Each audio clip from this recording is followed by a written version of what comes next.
संगमनेर तालुक्यातील पानोडी हजारवाडी परिसरात 2 ठिकाणी घरफोडीच्या घटना ताज्या असतानाच पुन्हा याच परिसरात संशयित व्यक्तींच्या हालचालीमुळे नागरिकांमध्ये भीतीचं वातावरण निर्माण झालं आहे। रविवारी दुचाकीवरून आलेल्या 2 अज्ञात व्यक्ती हजारवाडी येथील कोळकर वस्ती परिसरात संशयास्पदरित्या फिरताना ग्रामस्थांच्या निदर्शनास आल्या। या अनोळखी व्यक्तींनी घरातील माणसं कुठे गेली आहेत अशी चौकशी लहान मुलांकडे केली।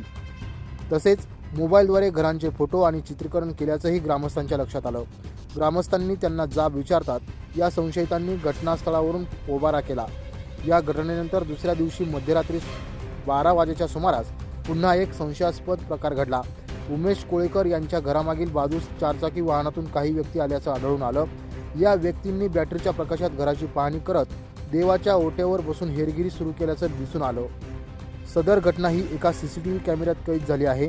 आपण सीसीटीव्ही दृश्यामध्ये बघू शकता की कशा पद्धतीने चारचाकी वाहन येत आहे। स्थानिक रहिवाशांनी त्याचा पाठलाग करत निळवंडे कॅनलपर्यंत धाव घेतली, मात्र संशयित पसार होण्यात यशस्वी झाले। दरम्यान रस्त्यालगतच्या सीसीटीव्ही कॅमेऱ्यात संशयित चारचाकी वाहन कैद झाले असून या सततच्या घटनांमुळे हजारवाडी परिसरातील नागरिक भयभीत झाले असून दिवसा हेरगिरी करून रात्री गंभीर घटना घडवण्याचा डाव तर नाही ना असा सवाल स्थानिक नागरिकांकडून उपस्थित केला जात आहे।